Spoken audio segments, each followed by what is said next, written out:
SIR এ অনিয়ম, ফের মুখ্য নির্বাচন কমিশনারকে চিঠি দিলেন মুখ্যমন্ত্রী মমতা বন্দ্যোপাধ্যায়। গণেশ কুমারকে চিঠি দিলেন মমতা বন্দ্যোপাধ্যায়। এনুমারেশন পর্বে যুক্ত থাকলেও বিএলএদের শুনানিতে থাকতে দেয়া হচ্ছে না। শুনানিতে বিএলএদের অনুপস্থিতি এসআইআর এর স্বচ্ছতা ও নিরাপত্তা নিয়ে প্রশ্ন তোলে। মুখ্য নির্বাচনী কমিশনার গণেশ কুমারকে চিঠি দিলেন মমতা বন্দ্যোপাধ্যায়। এনুমারেশন পর্বে যুক্ত থাকলেও বিএলএদের শুনানিতে থাকতে দেয়া হচ্ছে না। চিঠিতে আর কি লিখলেন মমতা বন্দ্যোপাধ্যায়, কথা বলবো। আমাদের সঙ্গে রয়েছেন আমাদের প্রতিনিধি রাজশ্রী দত্তগুপ্ত। রাজশ্রী, দেখো, গতকালের তারিখে মুখ্যমন্ত্রী গণেশ কুমারকে, জাতীয় নির্বাচন কমিশনারকে এই চিঠি লিখেছেন এবং 4 পাতার দীর্ঘ চিঠি। তার ছত্রে মুখ্যমন্ত্রী এসআইআর এর যে প্রক্রিয়া, সেই প্রক্রিয়াকে অপরিকল্পিত, অদূরদর্শী এবং বিভিন্ন ভ্রান্তিতে ভরা সেটার উল্লেখ করেছেন এবং তিনি বিভিন্ন উদাহরণ, বিভিন্ন বিষয়গুলোর উল্লেখ করেছেন এবং তিনি বলেছেন যে এর আগেও বারবার তিনি চিঠি দিয়ে সতর্ক করেছেন কমিশনকে, ভুল ভ্রান্তিগুলো শুধরানোর কথা বলেছেন। তিনি নভেম্বর মাসে চিঠি দিয়েছিলেন, তিনি ডিসেম্বর মাসে চিঠি দিয়েছিলেন, সেইগুলোরও উল্লেখ করে মনে করিয়ে দিয়েছেন এবং তারপরে তিনি লিখেছেন যে এই অনিয়ম, ভ্রান্তি, অপরিকল্পিত একটা দিশাহীন ব্যবস্থা, সেইগুলো যদি দ্রুত পদক্ষেপ না কমিশন করে, যদি না কারেকশন করে, তাহলে কিন্তু এই গোটা প্রক্রিয়াটা বিফল হবে, ব্যর্থ হবে এবং সেটা গণতান্ত্রিক ব্যবস্থার মধ্যে কিন্তু সেটা সমস্যাজনক। তো সেই কারণে তিনি আবার এই চিঠি লিখছেন কমিশনকে সতর্ক করতে, কমিশনের দৃষ্টি আকর্ষণ করতে, যে ভ্রান্তি, ভুল গুলোর জন্য সাধারণ মানুষের হয়রানি হচ্ছে বলে বলা হচ্ছে, সেইগুলো যাতে কমিশন পদক্ষেপ করে, শুধরে নেয়, সংশোধন করে এবং এই অপরিকল্পিত ব্যবস্থা, অর্থাৎ এসআইআর প্রক্রিয়াটাই অপরিকল্পিত এবং তার কোনো প্রস্তুতিহীন, আগের কোনো প্রস্তুতি ছিল না, এইটা বারবার মুখ্যমন্ত্রী তার চিঠিতে উল্লেখ করেছেন এবং এইরকম ভাবে চালানো একটা প্রক্রিয়া যে মানুষের অসুবিধা করছে এবং গণতান্ত্রিক প্রক্রিয়াতেও একটা প্রতিবন্ধকতা সৃষ্টি করছে, সেইটাও তিনি এই চিঠিতে উল্লেখ করেছেন এবং বিভিন্ন শান্তির উদাহরণ দিয়ে উল্লেখ করে সেইগুলো তিনি পদক্ষেপ করতে অনুরোধ করেছেন নির্বাচন কমিশনকে। ধন্যবাদ তোমার। এসআইআর আতঙ্কে নাম বাদ যাচ্ছে অনেকের এবং বিএলএদের কেন থাকতে দেয়া হচ্ছে না? এসআইআর এ অনিয়ম, ফের মুখ্য নির্বাচন কমিশনারকে চিঠি দিলেন মুখ্যমন্ত্রী মমতা বন্দ্যোপাধ্যায়। গণেশ কুমারকে চিঠি মুখ্যমন্ত্রী। এনুমারেশন পর্বে যুক্ত থাকলেও বিএলএদের শুনানিতে থাকতে দেয়া হচ্ছে না। শুনানিতে বিএলএদের অনুপস্থিতি এসআইআর এর স্বচ্ছতা ও নিরাপত্তা নিয়ে প্রশ্ন তোলে। পর্যাপ্ত প্রস্তুতি ছাড়াই এসআইআর চলছে। এই সব অনিয়ম, খামতি দূর না করলে গোটা এসআইআর প্রক্রিয়াই ব্যর্থ হবে। এইভাবে এসআইআর চলতে থাকলে অপূরণীয় ক্ষতি হতে পারে। চিঠি লিখলেন মুখ্যমন্ত্রী মমতা বন্দ্যোপাধ্যায় গণেশ কুমারকে।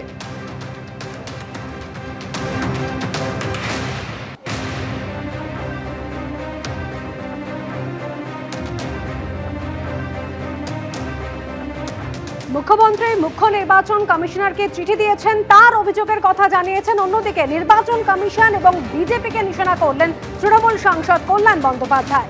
নির্বাচন কমিশন এখন রক্তচোষা হয়ে গিয়েছে। পশ্চিমবঙ্গে বাঙালি মারা যাচ্ছে, হিন্দুদের ওপর সব থেকে বেশি অত্যাচার করছে বিজেপি। এসআইআর আতঙ্কে নাম বাদ যাচ্ছে হিন্দুদের, মারা যাচ্ছে হিন্দুরা।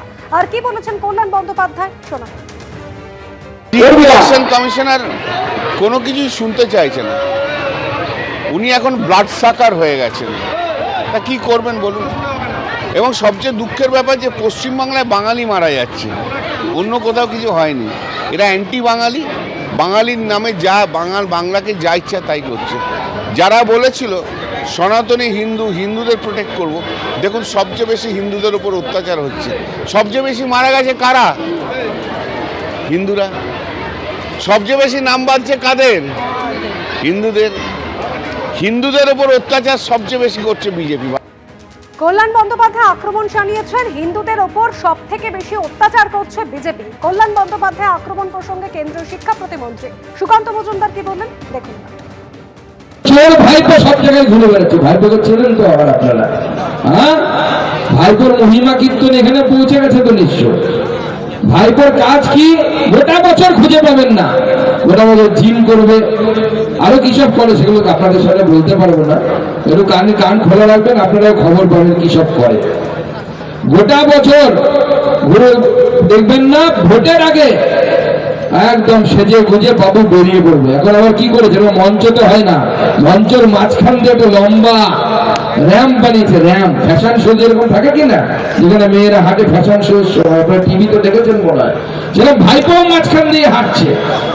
সারা বছর খেয়ে মধু, ভোটের সময় এসেছে যদু। ভাইপোলে তো সেই অবস্থা, সারা বছর খেয়ে মধু, ভোটের সময় এসেছে যদু। এখন ভয় পাচ্ছে, এসআইআর হচ্ছে, এসআইআর বলছে বন্ধ করে দেবো। কেন বন্ধ করে দেবো? মানি না এসআইআর। এসআইআর কেন হচ্ছে? বিজেপি এসআইআর করাচ্ছে, এসআইআর তো নির্বাচন কমিশন করাচ্ছে, 1952 সাল থেকে হয়, আজকে নতুন হচ্ছে এরকম নয়। তুই পড়াশোনা করিস, তুই পড়াশোনা করে দেখ, 1952 সাল থেকে এসআইআর হচ্ছে, 2002-03 পশ্চিমবঙ্গে লাস্ট এসআইআর হয়েছিল। সেই এসআইআর কি বলছে, যারা ভারতের নাগরিক তারা ভোট দেবে, যারা ভারতের নাগরিক না তারা ভোট দেবে না। হক কথা, সত্যি কথা। এসআইআর এ অনিয়ম, ফের মুখ্য নির্বাচন কমিশনারকে চিঠি দিলেন মুখ্যমন্ত্রী মমতা বন্দ্যোপাধ্যায়। এ বিষয় নিয়ে আমরা কথা বলবো। রাজ্য বিজেপি সভাপতি তথা বিজেপি সাংসদ শ্রমিক ভট্টাচার্য এই মুহূর্তে আমাদের সঙ্গে টেলিফোনে রয়েছেন। শ্রমিকদা, জ্ঞানেশ কুমারকে চিঠি দিয়েছেন মমতা বন্দ্যোপাধ্যায় যে এনুমারেশন পর্বে যুক্ত থাকলেও বিএলএদের শুনানিতে থাকতে দেওয়া হচ্ছে না, এবং এই বিএলএদের অনুপস্থিতি এসআইআর এর স্বচ্ছতা ও নিরাপত্তা নিয়ে প্রশ্ন তোলে। দেখুন, পশ্চিমবঙ্গের সঙ্গে সঙ্গে 11টি রাজ্যে নির্বাচন মানে এসআইআর চলেছে, আমাদের সামনে নির্বাচন আছে। কোন রাজ্যের কোন মুখ্যমন্ত্রী আজকে এভাবে এসআইআর এর বিরোধিতা করছেন না, যদিও বিরোধিতা করাটা তার অধিকারের মধ্যে পড়ে। একটা গণতান্ত্রিক দেশে যে কোনো প্রশাসকই কেন্দ্রীয় কোনো সংস্থার বিরুদ্ধে, কোনো সাংবিধানিক সংস্থার বিরুদ্ধেও প্রশ্ন তুলতে পারেন, সেই অধিকার ভারতের সংবিধান তাকে দিয়েছে, এবং তার জন্য একটা নির্দিষ্ট পদ্ধতি আছে। সেই পদ্ধতিটার সম্পর্কে মুখ্যমন্ত্রী জানেন, কারণ এর মধ্যেই তারা একবার এসআইআর নিয়ে সুপ্রিম কোর্টের দরজা পার করে চলে এসেছে। ফলাফল কি হয়েছে প্রত্যেকের জানা। এখন এই মুখ্যমন্ত্রী 2004 সালে স্পিকারের বাংলাদেশে অনুপ্রবেশকারীদের নাম ভোটার লিস্টে তুলে সিপিআইএম ভোট জেতার চেষ্টা করছে। ভোটার লিস্টের মধ্যে বাংলাদেশিদের ঢুকিয়ে রাখা হয়েছে, এই অভিযোগ নিয়ে স্পিকারের টেবিলে কাগজ ছুড়ে দিয়ে চলে এসেছিলেন চোখের জল ফেলে। আবার এই মুখ্যমন্ত্রী বলছেন অনুপ্রবেশ বলে কিছু নেই, ওপার বাংলা এপার বাংলা, দিবে আর নিবে, মিলাবে মিলিবে। তো কোন অবস্থানটা ঠিক? ভোটার লিস্ট শুদ্ধিকরণের প্রক্রিয়া চলছে। একজন প্রশাসনিক প্রধান যিনি সংবিধানের শপথ নিয়ে মুখ্যমন্ত্রী হয়েছেন, তিনি আরেকটি সাংবিধানিক সংস্থাকে আক্রমণ করছেন। এতে কি রাজ্যের ভাবমূর্তি উজ্জ্বল হচ্ছে? না এইভাবে বিরোধিতা করে তিনি এসআইআর প্রক্রিয়া বন্ধ করে দিতে পারবেন? ধন্যবাদ। শুনুন, এবিপি আনন্দ, এগিয়ে থাকে, এগিয়ে রাখে।